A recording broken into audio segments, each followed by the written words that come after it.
여호수아는 자기를 따르는 모든 이스라엘 사람과 더불어 드빌로 돌아가서 전쟁을 벌였다.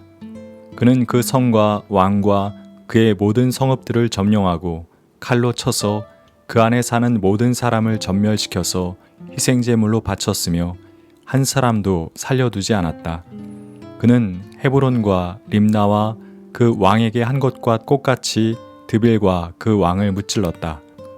이와 같이 여호수아는 온 땅, 곧 산간 지방과 네겝 지방과 평지와 경사지와 그들의 모든 왕을 무찔러 한 사람도 살려두지 않았으며 이스라엘의 주 하나님의 명을 따라 살아서 숨쉬는 것은 모두 전멸시켜서 희생제물로 바쳤다. 여호수아 10장 38절에서 40절 말씀. 여리고성과 아이성을 함락시킨 이스라엘은 주변 나라들에게는 두려움의 대상이 되었습니다. 그런 와중에 기브온 족속은 기지를 발휘해 이스라엘과 조약을 맺었고 이스라엘의 공격 대상에서 제외되었습니다. 이스라엘이라는 새로운 적에 공동 대응을 해야 한다고 생각했던 가나안의 여러 나라들은 배신자 기브온을 그대로 둘 수 없었습니다. 예루살렘, 헤브론, 야무릇, 라기스, 에글론은 연합군을 형성해 기브온을 공격하기 위해 진을 쳤습니다. 궁지에 몰린 기브온은 여호수아에게 도움을 요청했고 여호수아는 조약에 따라 기브온을 돕기 위해 가나안 5개국 연합군과의 전쟁에 나섭니다. 하나님께서는 여호수아에게 그들을 두려워하지 말라, 내가 그들을 너의 손에 넘겨주었다 말씀하셨습니다. 이스라엘군은 밤새 이동했고 기습적으로 연합군을 공격했습니다. 전쟁은 이스라엘의 대승이었습니다.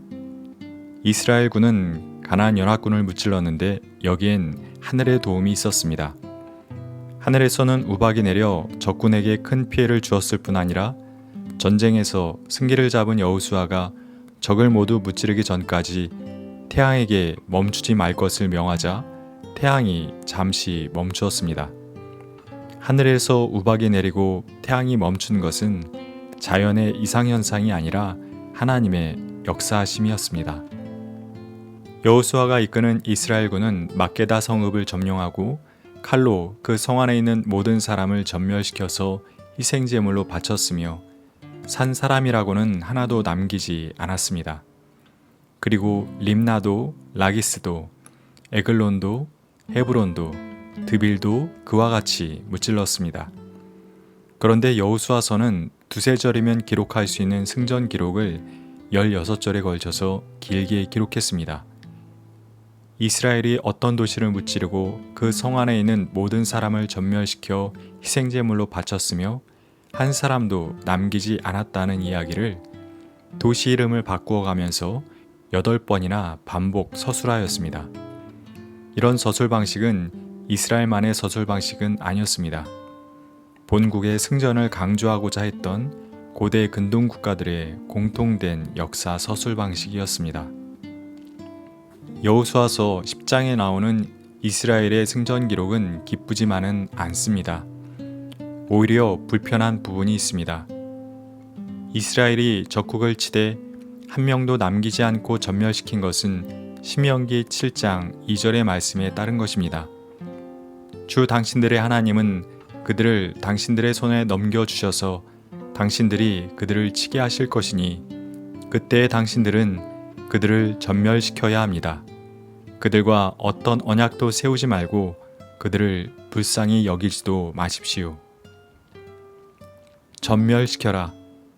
개역 성경에서는 진멸시켜라 라는 말로 번역된 히브리 말은 헤렘입니다.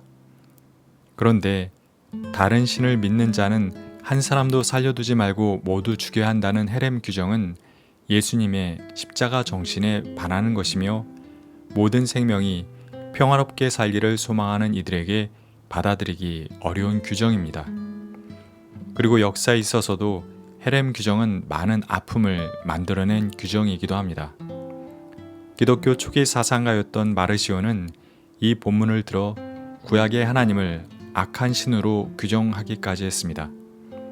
그리고 2000년대 초반에 있었던 신논쟁 중심에 섰던 리처드 도킨스는 전쟁과 학살을 부추기는 신은 인간의 망상에 의해 만들어진 신이라 주장하기도 했습니다. 실제 그 규정을 앞세워 중세 십자군은 이슬람을 학살했고 개척 시기에 미국은 인디언을 학살했으며 세계대전 당시 독일군은 유대인을 학살했습니다.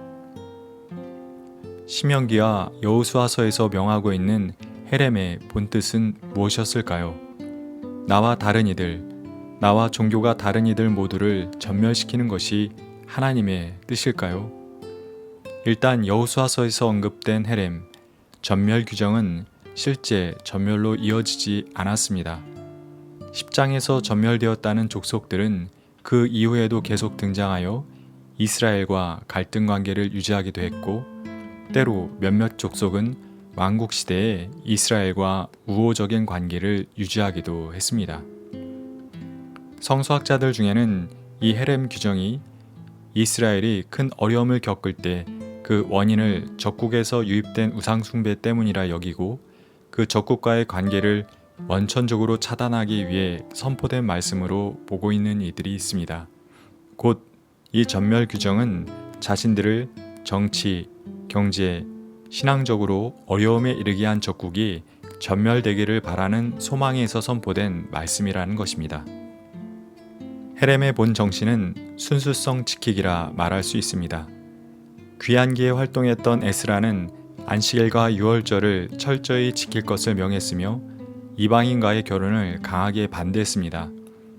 순수성을 지키기 위해 타자를 전멸시키는 것이 아니라 자기 안에 있는 불순수함을 줄여나간 것입니다. 우리가 선악과를 보고 따먹고 싶다는 그릇된 생각을 하게 되었다면 우리가 해야 할 일은 선악과 나무를 잘라버리는 것이 아니라 선악과를 먹고 싶다는 우리의 잘못된 생각을 잘라내는 것이어야 합니다. 하나님, 문제의 원인을 자꾸만 자기 밖에서만 찾는 우리를 불쌍히 여겨 주십시오. 남을 탓할 뿐 자신의 잘못을 고치지 않는 우리의 그릇된 행태를 버리길 원합니다. 우리가 힘써 저항하고 반대해야 할 우리 외부의 악도 있지만 우리 내면에도 그에 못지않게 저항하고 제거해야 할 모습들이 있음을 잊지 않겠습니다. 남의 눈 속에 있는 티끌과 싸우기보다는 자기 안에 있는 들보와 먼저 싸우는 자가 되겠습니다. 아멘.